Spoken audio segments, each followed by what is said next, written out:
Hello everyone, welcome to your November Part 2 video scope. I'm Jean. I am a soul coach, intuitive, medium, astrologer. I'm a consulting astrologer. Different astrologers or who use astrology use it in different ways, but mine's been through coaching and counseling. But links to private sessions, coaching packages with me are below. I love my coaching clients as we take a journey together. All right, this time period is an introduction to an energy that will be part of your evolution and growth through mid-2023. Also, I want to speak briefly about a lot of fear energy I'm seeing and hearing out there in the field, and from people in my profession. I just encourage you, whoever you go to be mindful of their level of consciousness. If they're in a heavy, one-dimensional, prescriptive mode about who you are and what's going to happen to you, be very careful. I've been doing some deprogramming with clients coming in from some fearful sessions. And I just want to remind you that the events on planet have been discussed by myself for years and others. And granted, it's one thing to know something intellectually and quite another to experience it emotionally. We're in such a time of change with the precession of the equinox into Aquarius, with the great conjunction last December at the solstice with the sun, with Jupiter conjunct Saturn at 0 degrees of Aquarius.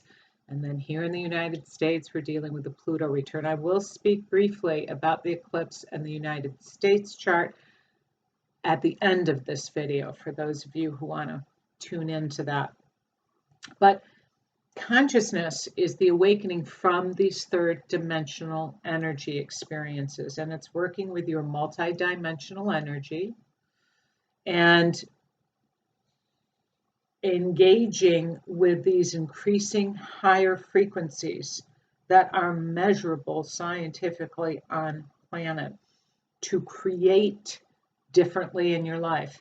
That's why Earth is such a fascinating place to come. It's hard, there's a lot of fear, but it's where you can learn to master your emotions and your manifestations ability through all the drama. Over and over, the guides in sessions say, thank you for your healing. Thank you for your healing. And the light that expands because of that. Even while you are seeing a lot of ugly truths and secrets coming up and out, this has been forecasted for some time as well. The Nessus return has been going on. All the sexual issues, pedophilia, dark, heavy stuff that you have to be aware of processing that emotionally. We're fed more information than what our emotional bodies can really handle and process. But this timeline is also a call to return to your heart, your love, and your creative expression. As the planet and collective energy need your light, not your fear. Tend to yourself. Choose happy things. Sitting outside, taking a breath, looking up at the sky, walking in nature. This month is a call to bring in awareness to the inheritance from your family, from the structures on planet, and even from your soul history. It starts early in childhood and in the family environment, and children learn what will earn them positive feedback and what will not. And so that training is in all of us. That self-worth, what we've been talking about, shadow and the fragmentation, about bringing that back in a very loving, accepting way, is a focus now. And much of it is tied to your past programming, both conscious and unconscious. Now we enter the full moon lunar eclipse. It's an umbral eclipse. It's not a total lunar eclipse. It's when the sun, the moon, and the earth line up in a direct line, but this is not a precise lineup. It's pretty close. You can only have a total full moon lunar eclipse when they're in perfect alignment with each other, but it's about 75% there, so it's going to be deep. And lunar eclipses are about emotional release. They're emotional release valves and typically are quite relationship oriented. The crisis that these eclipses tend to elicit is a crisis of lack, whether that be a time when you suddenly realize at this eclipse a great need or want of yours. Although lunar eclipses are more relationship oriented than solar eclipses, they are not always about a relationship between two people. They can trigger awareness of what you need or lack in other areas of your life, such as your relationship to work, to your health, your body, and so forth. This is a time when matters come to light, while emotions have been brewing under the surface for some time. Those of you who are really aware have a sense of what is coming in, because you've been processing it. You've been instinctually kind of dancing with this, and then eclipses pop in and bring developments and awareness with it. It is the focus on your needs versus sharing and receiving support. Full moons and this strong full moon lunar eclipse is delivering awareness of how to bring balance to your needs and the deep desire to enjoy the fruits of your labor, Taurus, and the transformative energy of sharing and supporting, Scorpio. Scorpio is also about intimacy, sexuality, expression and connection between people, companies, anything that is outside of self that you're in relationship to. It highlights the desire to take care of yourself and your needs in a practical and grounded manner. Eclipses are learning experience because they bring up and out revelations and emotional awareness, the give and take of relationships, the give and take of your time, work, and energy. Something has been building here for some time and is coming into a full, dramatic, emotional manner, coming into view. This is the initial nudge from the universe, your higher self, to let it out, and any stuffed feelings will be way more accessible for you. And this should be meant to be a time of personal revelation and information. Now, we're entering the beginning of an eclipse pattern that has not occurred since 2003, April 2003, that took us through December of 2004. And the north node of collective growth is hanging at 1 degree of Gemini. Remember, the nodes and the equinoxes travel clockwise. Planet transits travel counterclockwise. So that's where it can be a little confusing. So at 1 degree of Gemini, the node will be moving into Taurus mid-January for the next 18 months. Any feelings of lack now will become much more conscious, as this is a dramatic time for epiphanies, changes, and perhaps strong shifts in your relationships, as you may find them either strained or strengthened. The full moon partial lunar eclipse in Taurus occurs on November 19th at 4:03 a.m. Eastern Standard Time at 27 degrees. So this is absolutely bringing in culminations, developments, and new beginnings that are being born. They're meant to move you along in your development and bring your attention to these areas in your life that are in need of renewal.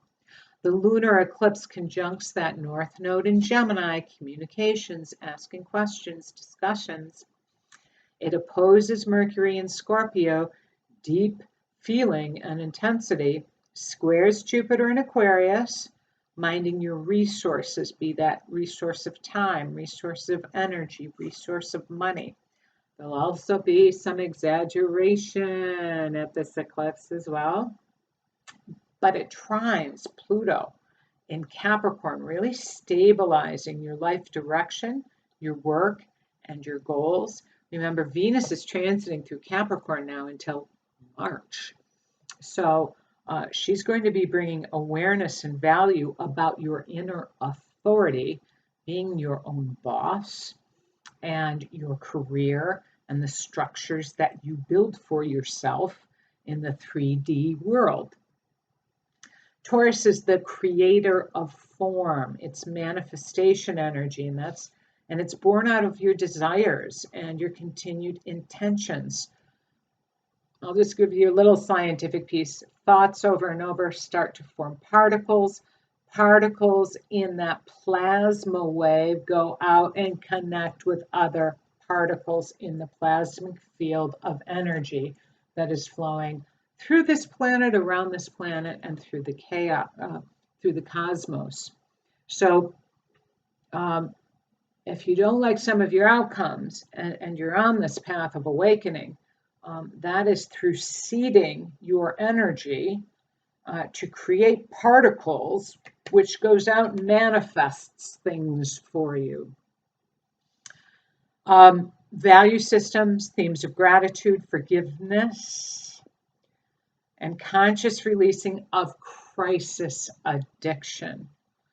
When we go through great change, people can get very into being addicted to crisis. What's the next thing? What's going on today?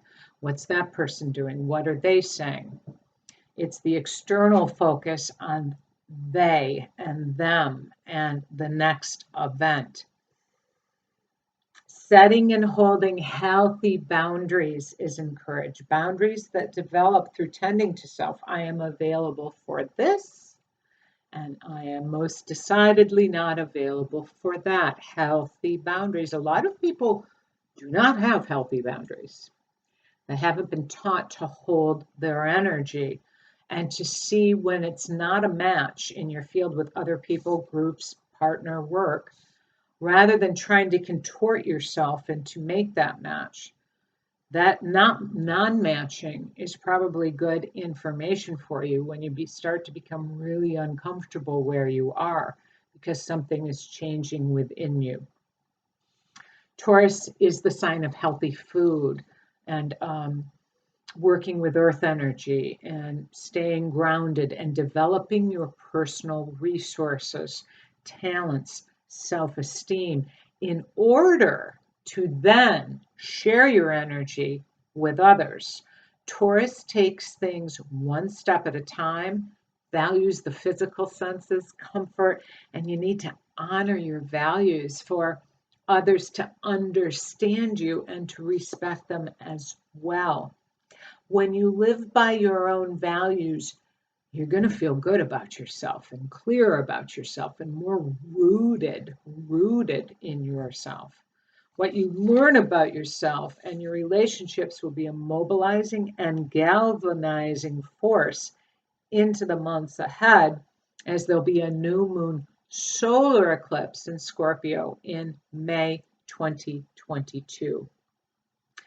It's a profound time where you can clear up old fears and experiences that have been holding you back from realizing your full potential and releasing yourself from fears that may be tied to your family dynamics. We're all programmed in our family, and the desire to be supported. Let me contort in order to get a little bit of love, or let me change myself so that they won't hurt me. That defensive stance of reacting and responding. But the question at this eclipse may be, I'm supported on whose terms? Is it really my values? There's a strong drive now to take care of your needs and manage your resources and boost your income and your personal strength and your talents and your assets. The eclipse will be visible from Europe, Asia, Australia, Africa, North and South America. So developments with these resources and your personal values and global markets will be strongly highlighted at this eclipse. Global financial markets, whatever occurs, whatever the developments are. I'm not seeing a downing of the system though. That doesn't serve the people who benefit from the system. Food supplies, yes, supply chain issues due to worker disruption regarding their values.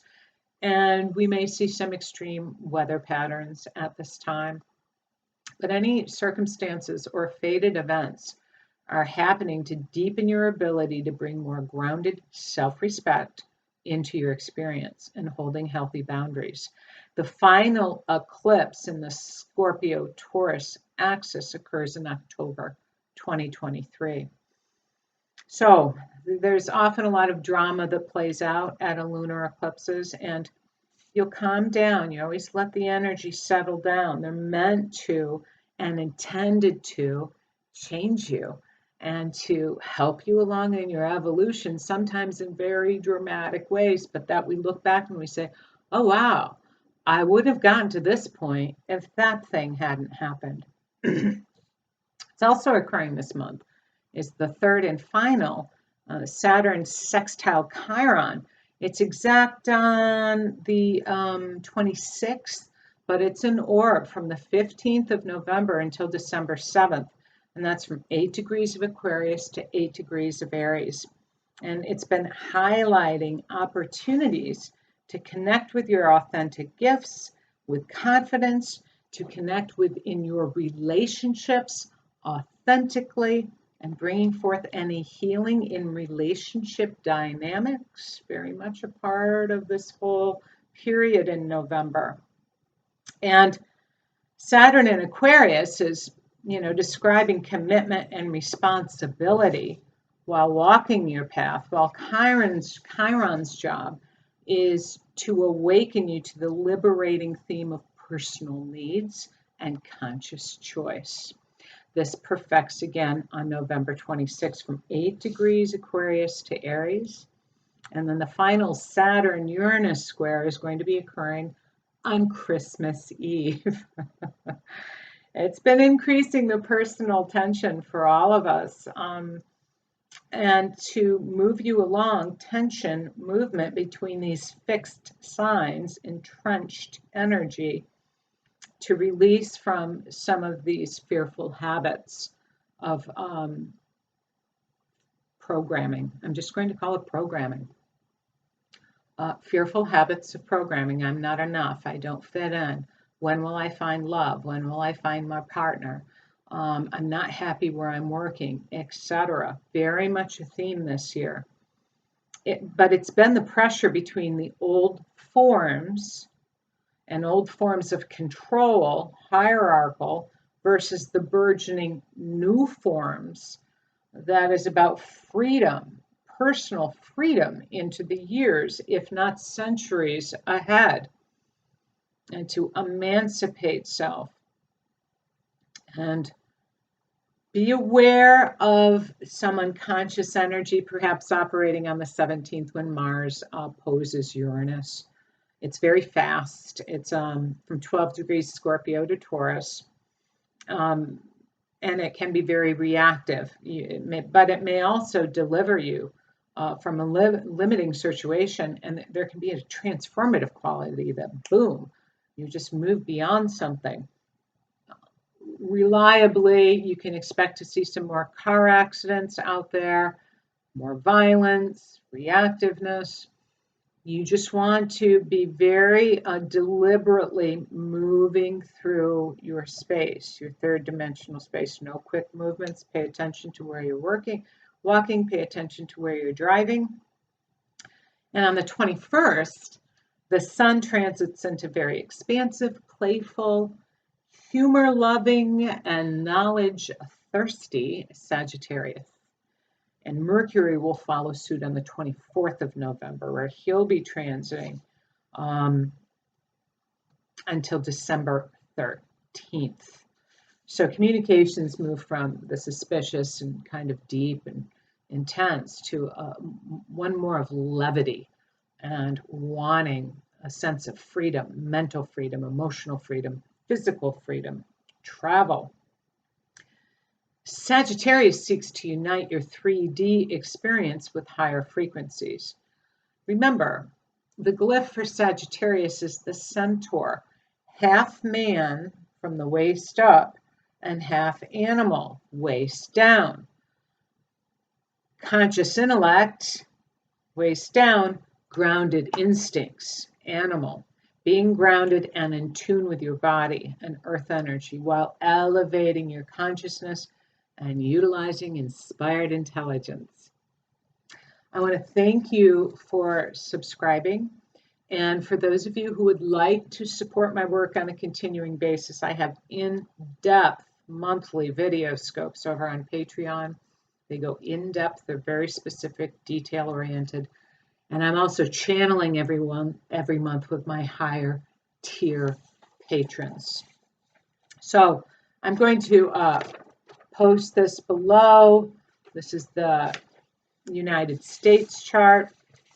And it's interesting to know that the eclipse is happening in the 6th house in the United States chart, which is all about employment, health, the day-to-day, supply chain, structures, operational aspects of working and living. And this eclipse at 27 degrees of Taurus is conjunct a dwarf planet called Sedna, S-E-D-N-A. She was discovered back in 2003, 2004, and of course her mythology is awful. It's about where she is forced to become dimensional because she is cast away by her father, patriarchal systems.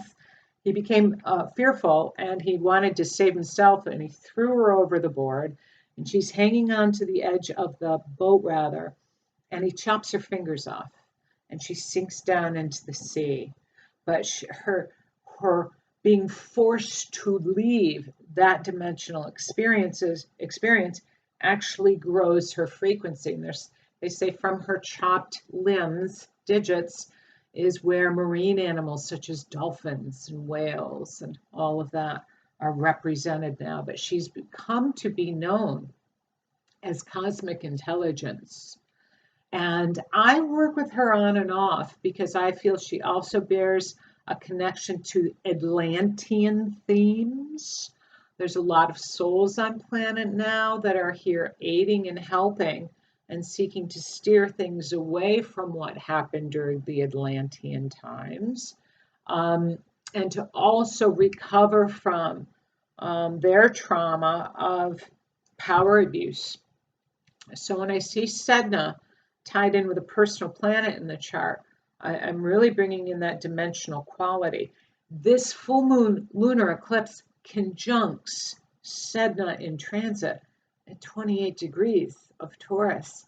So I also feel this is going to have a bearing on dimensional connection and cosmic consciousness. Going back to the chart though, I also took a look at Hygeia. Hygeia is the goddess of health practices, anxiety, depression, and this eclipse squares Hygeia, which is up in the United States 9th house of what? Media, travel, airlines, legislation, high courts, universities,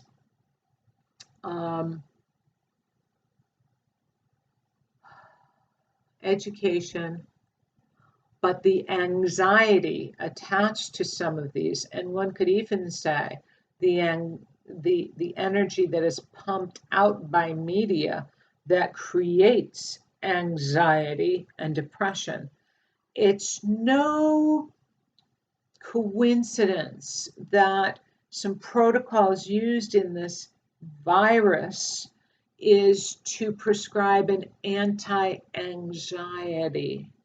What they're finding is the more anxious you are, this is the mind-body connection at work, the more apt you can draw to you illnesses. And now, and Hygeia in the United States chart opposes the country's moon at 27 degrees, again in the third house. This is all about travel, education, lower education, higher education. There's been a lot of anxiety and fear around these protocols, around school children. Uranus is transiting through that fifth house, which is about the well-being and welfare of children and how technology affects them, how to use their co-creative principles. And this is where the square is playing out, is in that fifth house of children, but also the fifth house is our enjoyment, our hobbies, gathering together in stadiums and going to concerts and celebrations. And the fifth house are those things which give us joy and pleasure. And Uranus squares that second house of control in the country's chart. And the second house is always about money. And this eclipse is within a degree of trining Pluto in Capricorn. Money, systems captured for money, children. Now, children, it's shown that their thymus gland is growing really, really fast the first 12, 13 years of their life. And then it stops as it really slows down. And they're tying this to the development of the immune system. They get lots of colds, they have lots of things happen because it's training the immune system to fight off aggressors through viruses, through bacteria, perhaps through governments and corporate wealth, perhaps. But so there will be developments certainly with the working situation, and new mandates have been rolled out for January 4th, and medicine delivery is rolled out now for children at 5 years of age. But don't worry, they've studied this at least for a few months on the effects of children. I'm sorry that I was a little sarcastic there, but I'm a very calm, grounded woman, but I'm not liking what I'm seeing here. Full disclosure. Okay. Much love to everybody, and thank you for your healing and your light.